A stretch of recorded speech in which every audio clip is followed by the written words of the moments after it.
ერთიანი ნაციონალური მოძრაობის ოფისში დღეს პარტიის პოლიტიკური საბჭოს სხდომა გაიმართა, რომელსაც პოლიტსაბჭოს წევრების გარდა მოძრაობა რუსთაველის გამზირის ლიდერი პაატა ბურჭულაძე დაესწრო. მათ ლევან ხაბეიშვილის დაკავებასა და სამომავლო გეგმებთან დაკავშირებით იმიშელეს. სხდომის დასრულების შემდეგ ნაციონალური მოძრაობის წევრებთან და სხვადასხვა პროფესიის ადამიანებთან ერთად ბრიფინგი გამართა პაატა ბურჭულაძემ. მან კიდევ ერთხელ გაიმეორა, რომ 4 ოქტომბერს ივანიშვილის ხელისუფლება დასრულდება. ჩვენ გვინდა გითხრათ, რომ ეს ომი ეს ბრძოლა უпростоრად, რომელიც არის 4 ოქტომბერს, ჩვენ უკვე მოგებული გვაქვს.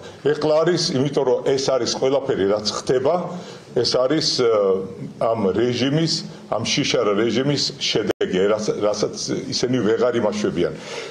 სხვანაირად ვეღარ აღწერენ, უნდა დაგიჭირონ, უნდა რაღაცა გითხრან, უნდა დაგამცირონ.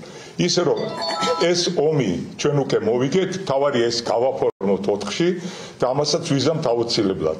ისე რომ ვიყოთ მედგრად, ვიყოთ ერთად, ჩვენ ვართ მართლები, ჩვენი საქმე მართალია და აუცილებლად გავიმორჯოთ და 4-ში ვიწყებთ, 4-შივე ვამთავრებთ ამ რეჟიმს. პოლიტსაბჭოს სხდომის შემდეგ ბრიფინგი გამართა ნაციონალური მოძრაობის ერთ-ერთმა ლიდერმა ლევან სანიკიძემ. ჩვენი ქვეყნის ყველა პატრიოტი მოქალაქე შეიკრიბოს არა ქართული ოცნების, კრიმინალური, მოღალატეობრივი, რუსული სპეცოპერაციის პუნქტებზე, არამედ გამოვიდეთ ქუჩაში, ერთად დავგმოთ რუსული რეჟიმი და გავაკეთოთ ყველაფერი იმისთვის, რომ ამ რეჟიმის მშვიდობიანი დასასრული ვნახოთ.